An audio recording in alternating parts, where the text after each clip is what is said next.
हाय, good morning सगळ्यांना. सगळ्यात प्रथम सगळ्यांना श्री स्वामी समर्थ. माझ्या यूट्यूब फॅमिलीला गुड मॉर्निंग. कशी आहेत माझी यूट्यूब फॅमिली? आणि आता वाजले आहे 11:15. ओ हां, आणि सगळ्यांचा चहा नाश्ता झाला का? आज थोडा पाऊस कमी आहे ना, आणि माझा चहा नाश्ता आता चहा होतं, नाश्ता नाही करत. तर कसे आहेत सगळे?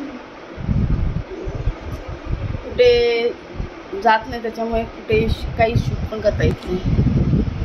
असं घरी आणि घरी असं कुठेच नाही जात. तर आता माझी पूजा वगैरे झाली आहे, आता स्वयंपाक बाकी आहे, तर ते करायचं आहे, आता करणार. तर कशी आहात? मला एक बोलायचं होतं, ज्यांचे आई वडील नाही आहेत त्यांना, म्हणजे त्यांचं असं कोणीच नाही असं समजलं तरी चालेल. कारण की त्यांचे आई वडील नसतात ना, त्यांचा फायदा घेणारे खूप लोक असतात. किंवा त्यांचे वडील जरी नसेल ना, तरी पण त्यांचा फायदा घेणारे खूप आहेत. त्यांची फॅमिलीवाले किंवा त्यांचे काका किंवा काकी, असे काकींची मुलं, काकांची मुलं, अशी फायदा घेणारे खूप लोक असतात. पण ते लोक हे बघत नाही की बाबा आपले काका नाही आहेत किंवा मोठे पप्पा नाही आहेत, असं कोणी समजत नाही.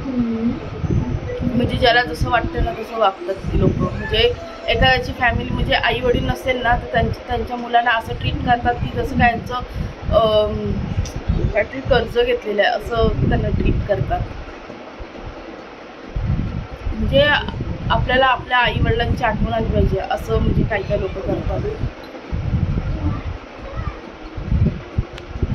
हे एकच मला बोलायचं होतं की माझ्या मनामध्ये एकच खंत वाटते की एका मुलीने जर कुठलाही स्टँड घेतला तर म्हणजे तिच्यासाठी चुकीचं आहे, आणि मुलं काही करतात तर त्यांच्यासाठी चुकीचं नाही. असं का ते समजत नाही. लव्ह मॅरेज केल्यामुळे असं स्टँड घ्यावं लागतं, की लव्ह मॅरेज केल्यामुळे असं फॅमिलीपासून लांब राहावं लागतं.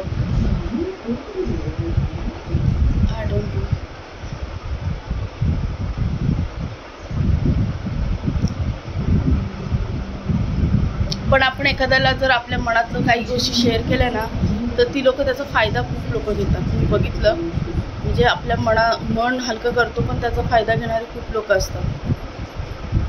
आपण एक आई वडील म्हणजे एक वडिलांच्या नात्यावरती, आईच्या नात्यावरती आपण बघतो त्यांना. तर बाय सगळ्यांना.